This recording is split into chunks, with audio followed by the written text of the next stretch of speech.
Hey, everybody, this is Bob Goodwin, and welcome to another episode of Career Club Live. If you're not familiar with Career Club, please check us out at career.club. On this week's episode, we'd just like to highlight Next Placement, which is Career Club's innovation in the outplacement category, where we're bringing a more human-centered and empathetic approach to focus not on who's out, but to focus on what's next. So again, you can learn more about Next Placement at career.club. Today's guest is Erich Kurschat, and Erich is the owner of Harmony Insights. Erich is an everything DISC expert and a human resources expert. I was Erich's client back in the day and just immediately took a liking not only to his style, but to the quality of the content that he was sharing with our team. And we've become friends over the years. And again, I just have a really high level of respect for Erich. He is also well known in the HR community, and rightfully so, and is the founder of HR Hot Seat. So with that, I'd like to welcome Erich Kurschat. Good to see you, Bob. Thanks for having me on today. Hey, my friend, how are you? I'm doing really well. That was a great intro. I get inspired by you. Well, I didn't even read it. So, I mean, actually, that was good. So where do we find you today? I am in Downers Grove, our new home, which is west of Chicago, where I lived for quite some time. And then we had a baby and decided we need some more space. So headed out to the suburbs. No, that is nice. And congratulations, by the way. Thank you. We'll get into all sort of the career stuff. Today's topic is charting a course in HR. I think that we may kind of expand that topic just a little bit around meaningful work. But before we get into all of that, which I know is going to be a very rich conversation, we always like to do just a little bit of an icebreaker with our guests. So this is a little bit of a lightning round kind of a thing. But where were you born and raised? I was born in Rochester, Michigan, so southeast Michigan, and raised there as well. A small town called Lakeville. Very few people. One stop site. I think it was a three-way stoplight. Tackle shop, bait and tackle shop. That was important to note. And went to high school in Bloomfield Hills, which is a suburb of Detroit, and lived there really until I went to college in Ohio. And now I'm in Chicago. So I'm doing the whole Midwestern thing. Nice. Well, you anticipated my next question, which is, where'd you go to college?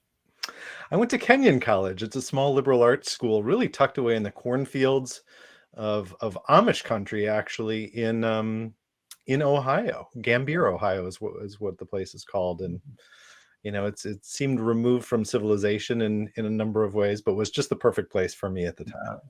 That Kenyon has an excellent reputation, and being an Amish country is cool. We lived in Lancaster, Pennsylvania for a couple of years, and it's very cool to be around something that seems so different than what you see all the time. It's cool. And then you kind of alluded to it, but just a little bit about your family again. You're married and have a baby. Yep. I'm married. My wife is a first grade teacher, and we have a baby who just today or tomorrow is turning 11 months. So it is our first, and you would think at 45 years old, I would have this all figured out, you know, living vicariously through my friends. And as it turns out, I still had quite a bit to learn, Bob. Well, we have 4, and we have 4 grandkids. If I can be of any help to you on that, I'm a couple chapters ahead in the book. I have your phone number. Yeah. And then just a little bit, Erich, I had alluded to Harmony, and I alluded to sort of your background in HR, but do you mind just painting a little bit of a picture of your career arc? I'm happy to. When I graduated college, I got a temp job with Levy Restaurants, who does sports and entertainment food service around the country, as an HR assistant, and really had to learn HR through Levy. And what a great company to learn HR through. I mean, just I learned so much in the 16 years that I spent with Levy. Got promoted a few times, left the director of HR, and decided my reason for leaving a perfectly rewarding, fulfilling job was that I wanted to do more with the DISC personality assessment, which I had learned so much about. And I just realized that I had such a passion for it and wanted to see what else was possible and whether or not I was wired to be self-employed. I'm not sure that I am, even this many years later, but it's been the opportunity of a lifetime to do such rewarding work. So through Harmony Insights, I'm helping companies and consultants bring the DISC personality assessment to life for their teams and their clients, and really have a passion for that primarily. As I alluded to in the introduction, yeah, I met you as a client. My boss had brought you in for a team meeting, and you did such a great job. And I know that you're delivering on your desire to be making an impact with teams and helping them be more effective using DISC as one of the tools to do that. So keep Thank you. doing it. You are perfectly wired for it. And then lastly, what do we find you doing when you're not at work? Sounds like maybe some baby duty, but hobbies or things that you enjoy outside of work?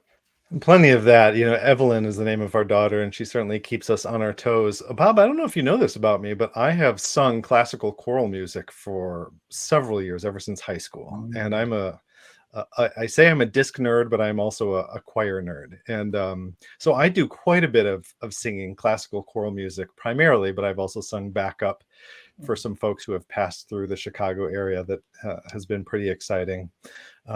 So a lot of my free time these days goes towards singing and honestly just getting to know this new neighborhood where we live now. Mhm. Oh my gosh. Well, the singing, see, you're right. I learned something new, which is always the fun part of doing stuff like this. I can add that to my Eric's amazing repertoire of skills and talents. So moving on to what we're going to talk about, and you and I have gotten to know each other over the years, and I just genuinely have a lot of respect for, how you contribute in the HR space. And I know that one of the reasons that you enjoyed is because, and it's like what you just said a minute ago, this is meaningful to you, right? You know that you're making a difference. So one of the pillars that I know that we wanted to talk about in today's conversation is just the notion of meaningful work and what that means to people. We talk a lot about, or we hear people talk a lot about, well, find your passion.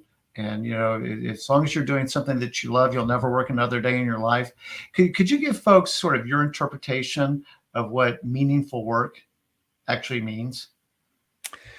It's a good question. And I want to start out with a disclaimer, I suppose. I don't want to make the assumption that everybody is able to pursue meaningful work, that everybody is in a position and has the luxury of time and resources to pursue work that is uniquely rewarding and meaningful for them. Honestly, at some point in our lives, we just need a paycheck. Mm. And I want to leave room for that. So Yes. in conversations like this, I want to take out the judgment right off the bat and say, if you're just working to earn a living, that is that is that is okay. Right? That is admirable. If we are to focus on what meaningful work entails, I think for me, I had to get beyond a significant obstacle. And that obstacle for me was conflating or confusing work that I did really well with work that I was passionate about. Mm. And I think it was really easy for me early on in my corporate HR career to look at some of the things that I did and did well and said, well, I must have a passion for these things. They must be meaningful to me in one way or another. And some of them certainly were. I don't want to discount, that career that I had in the corporate HR space. But I think once, for example, the DISC assessment came along and I realized that I could bring strengths to the work that I was doing. I could bring certain values that I had to the work that I was doing in a way that aligned much more closely with who I felt I was as an individual Mhm. and the unique value that I brought to my employer and to the workplace in general. I think that's when I began to really scratch the surface of meaningful, fulfilling work that was aligned with who I felt I was at my core and the value that I brought to the world. Yeah. So I want to go back to your original caveat, which is, not everybody has the luxury necessarily of air quote meaningful work. Oftentimes when I'm speaking with a client, I will say something about, we hear the word passionate a lot on LinkedIn and, wherever. And I almost kind of set you up for the comment that you made, because it's like, we tell people, like, you don't have to be passionate about it. I mean, sometimes your dream job, and it almost sets a lot of people up for failure, because it's like, well, I don't think I'm in my dream job. I don't think that Right. I'm passionate about hammers and screwdrivers, but that's what we make here at my company. And so, but it should be something that, one, I mean, and this would be particularly for a young person, I say this, at least make sure it's something that you don't like. So it's almost a test for negatives. Like, you shouldn't be doing Right. something that you don't care about, like completely, or just generally are not aligned to. But it needs to be something ideally that at least you're curious about, you're interested in, that you have some desire, to continue to learn more about it. Because, and maybe we'll get into this in a minute, but, as things continue to change and leaders are looking for agile learners, you need to be interested in what it is that you need to learn more about as technology comes along or business models change or whatever it is that requires you to learn something new. If it's something that you don't care about, like even a little bit, well, then you may want to start carving out a little bit of time to find something that's more rewarding to you and at least light your fire a little bit. But I do want to just underscore the point that you made that I would be aligned to, which is, do you love it? Well, I don't know, but I'm happy. I'm satisfied. It fits the rest of my life sufficiently that I can be with Evelyn, and that's important to me. Yeah. And so it doesn't have to be everything to you all the time. I think that's fair. I I think we can be quick, and I have been myself too, to as I've coached people, because I've done some career coaching, to begin with, well, what are you passionate about? And so a lot of people will say, well, follow the passion and that meaningful work will come. And I've also seen and heard people push back against that and say that if you follow your strengths and your values, that the passion will come from the meaning, and Mm. the fulfillment will come from that value alignment or the strengths alignment. You were kind enough to mention Evelyn again. It just reminded me, in most of the disc workshops that I do now, I begin with a slide that is a picture of her. And I Oh, say very candidly and honestly, there's no place I would rather be than facilitating disc with you here today, whomever my audience happens to be. The only other place I would rather be is at home, with our 11-month-old. But she's at daycare anyway, and she's not at home. So this is the but the point that I make there is that, number one, I'm doing something for a living that I truly love, that I feel is a reflection of me, that I'm passionate about. I'm okay to use that word. But I also keep it in perspective, mm. that I'm driven to do what I do professionally by other things. And Evelyn happens to be one of those other things. And I just, the value of that perspective is just, it's irreplaceable, I think. Yeah. So it makes me think about a couple things. One of the things that, with respect to the pandemic and the seismic changes that that's caused for people, is the way I say it is, before the pandemic, for a lot of people, the frame was work and life needed to fit into that. So I travel 70% of the time. I've got a 2-hour commute, like whatever, the burden is, but I got to carry that because work is the frame and my life just somehow needs to fit into that. And so I'm not home because daddy's got to work, kind of a message. And the pandemic, and I think in a very good way, has flipped that to where the frame now is my life. And where does work fit in to my life? And I think, that again kind of depressures that work needs to be the most important thing. But no, my family is my life is my most important thing, and work needs to fit into that. And so, that's a big deal. The other just sort of slight story for a second is I wrote our online job course is called Making Your Own Weather. And the intent behind the title is you have more agency than you think that you do, and you're not a victim. You can go make things happen. You have control. And so I found that as I was trying to write it, that I was dabbling and like, hey, I'll try and carve out an hour here and an hour there, and that didn't work. So I took a week off one August. Like, my only purpose this week is to go write this thing. Like, okay, cool. Well, my alarm went off 6 o'clock that Monday morning, that it was my job to go write this thing. And I'm literally still in bed, head on the pillow, and the alarm goes off. I'm like, oh crap. I've got a term paper I got to go write this week.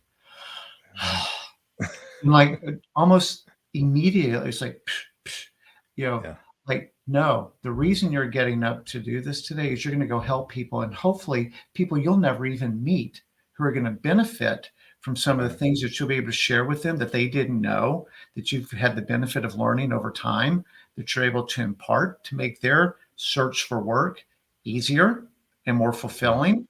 That's worth waking up for. Yeah. And from that point on, I had no problem writing it because I kind of got centered back on the why, not the what. Yeah. Yeah. And the what became much easier.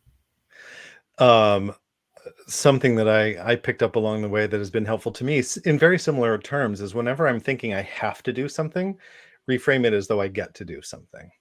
And just that, because I think language is powerful, just using a single word a little bit differently really changes your perspective on what your tasks look like for the day, what your opportunities see. Instead of calling them tasks, we can call them opportunities. So, Yep. I think we could talk at length about that for sure, but just this value of perspective. Before I may have been going into an office and coming home and I had very distinct work and personal lives, so it was easy for me to decide, well, what's in the frame and what fits into that frame.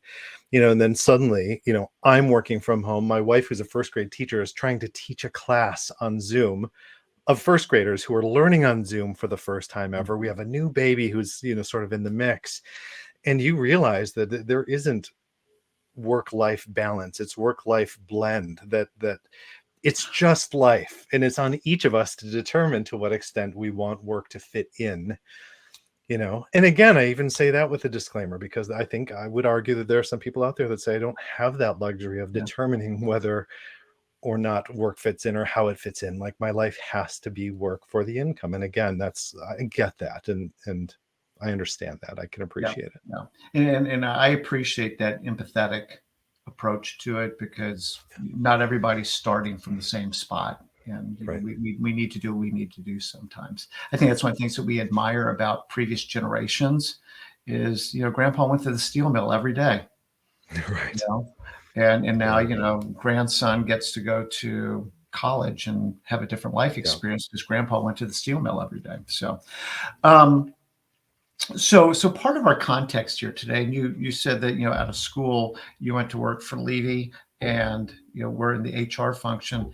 Can you contextualize why you found HR to be meaningful, and how maybe you might share why HR might be a really good path for some people to choose? I think I'm so glad you're asking this, because I think the assumption is often made that you have to be a people person to be in HR, that HR is full of people. And You're stuttering. What? and I would argue there are a good number of people in human resources. I fell into it, as people often do, because I needed work and got placed at Levy as a temporary HR assistant. And it turned into a wonderful 16-year career in a series of different titles. I had been a psychology major in college. So I knew about myself coming out of college that I was fascinated by other people and what made them tick, why people make the decisions they do. What I think I didn't learn as much as I wish I would have learned was how psychology played out within organizations. I have since learned about IO psychology and thought, oh my gosh, if I knew that was a thing, or if I had paid attention to it at least, when I was in school, I may have gone that route. But this idea that, beyond how psychology can be applied to simply ourselves and our relationships, that it can be applied to the workplace and to organizational, behavior and culture. Oh my goodness. Like, that's what really, I think, inspired me about the HR work that I was beginning to do outside Mhm. of college. But I still didn't have a full appreciation for what was possible until a few years in, when I had my scope sort of broadened, and I realized that HR is different things in different organizations. Yeah. And in some companies, it's just, making sure people get paid, they get signed up for benefits, and they get reprimanded when they've done something wrong. Sort of the personnel history to Yes. HR. And then you also hear about these forward-thinking organizations where HR is more people and culture. They're literally rebranding their HR departments to put a better foot or more attractive foot forward, where it's not simply about those transactional pieces, but it's about engaging people and inspiring them to do their best work. And yes, ensuring that everybody is sort of aligned around company vision and values, but it's going well beyond those transactional pieces that honestly can become rather mundane, and monotonous for folks who dream big and want something more out of their career. And I just think HR is such a broad, or can be such a broad umbrella, that there's room for so many different values, strengths, and personality styles. Yeah. Yeah. And to your point, you don't have to just be a people people person and opt yourself out if you don't, sort of resonate with that personality type. But, again, kind of referencing the pandemic, all of a sudden HR just soared to the front of the class because of hybrid and remote work. And it's like, oh my gosh, like all of a sudden they became the CEO's, next most important person in the company. Is like, how do we make this work? Because people are under so much stress. The work environment has changed so radically on the fly. And, I remember at Numerator, I think that our HR team did a phenomenal job of charting uncharted waters, just like how did you figure all this crap out on the fly? Because there Yeah. was no playbook. I'll tell you though, it was a blessing and a curse. And I try very intentionally to surround myself by HR pros who really want to think strategically about the work that they do.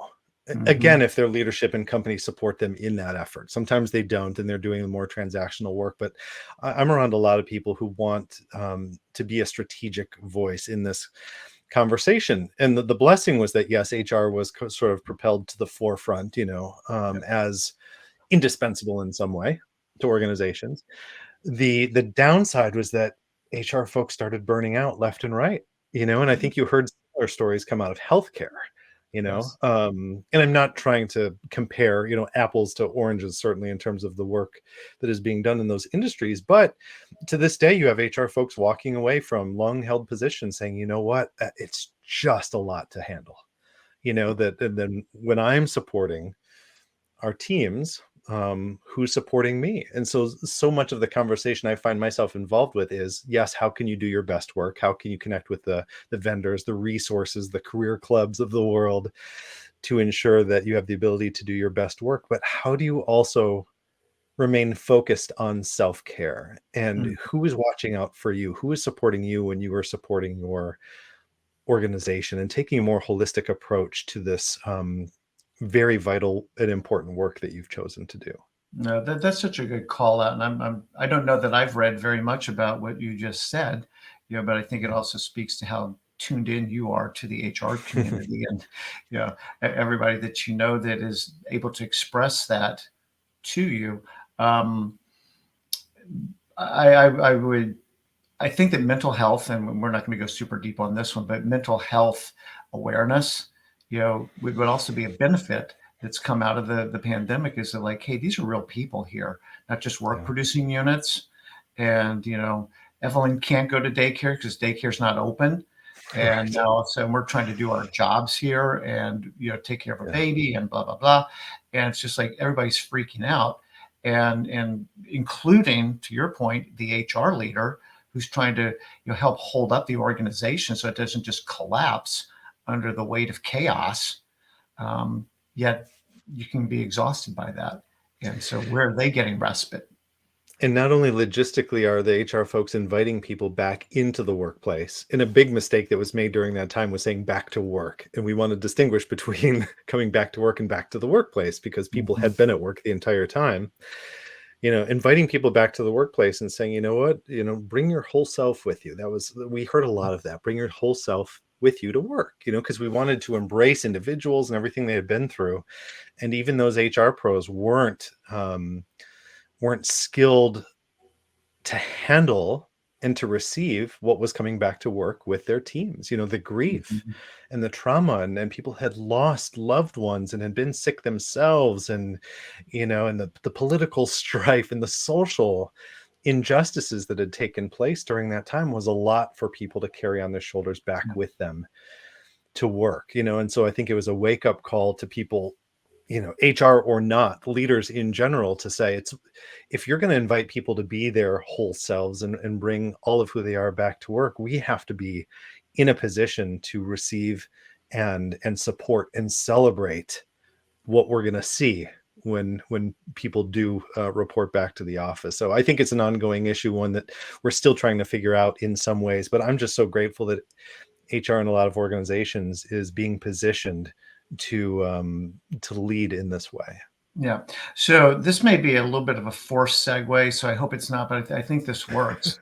But what I want to kind of start moving towards is DISC, because As HR becomes more strategic and it's not the old personnel department on one side, you know, or it's not always, we're building this wonderful culture and it's, whatever all the cultural things are. There's real work that needs to get done. There's a business here. This isn't a club, right? This is a company that we're all at that needs to be profitable, or if it's a nonprofit organization, needs to be, making an impact in the ways that we've said are important to us. Sure. Not just that we all like each other. But what that becomes is that HR oftentimes is the glue that's kind of helping.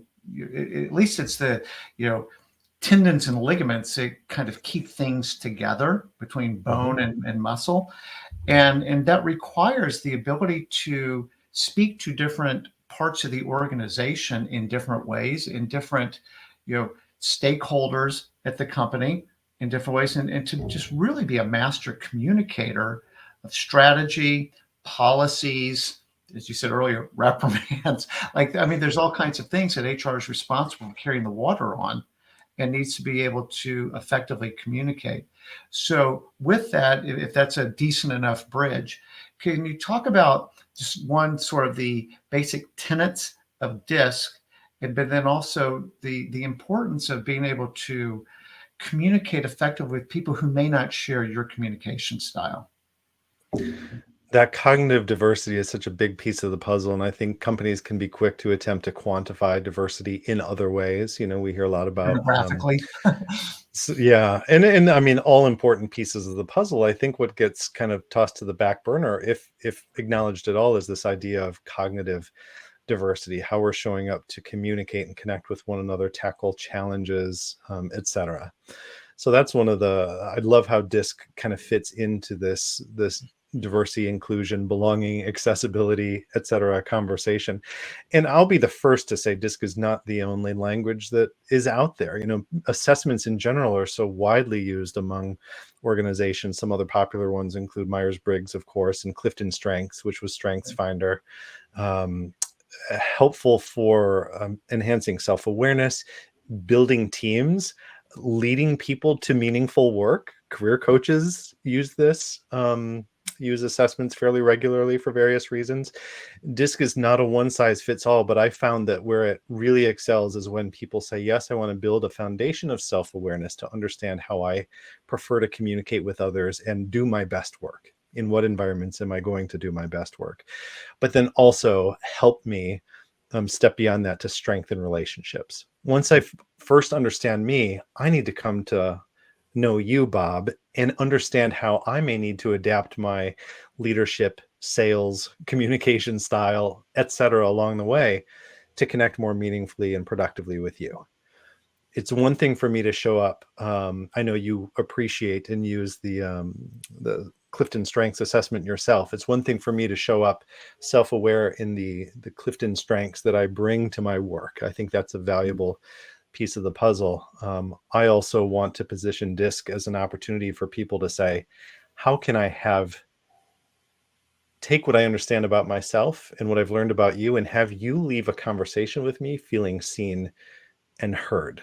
You Mm. want to be led by me or sold to by me or influenced in some way by me because you feel that I'm treating you with respect and acknowledging and celebrating what you uniquely bring to our team or to our business or fill in the blank. And I think DISC does that fairly well. Hey everyone, thanks so much for listening to part 1 of this podcast. Make sure to catch part 2 live now wherever you're watching or listening.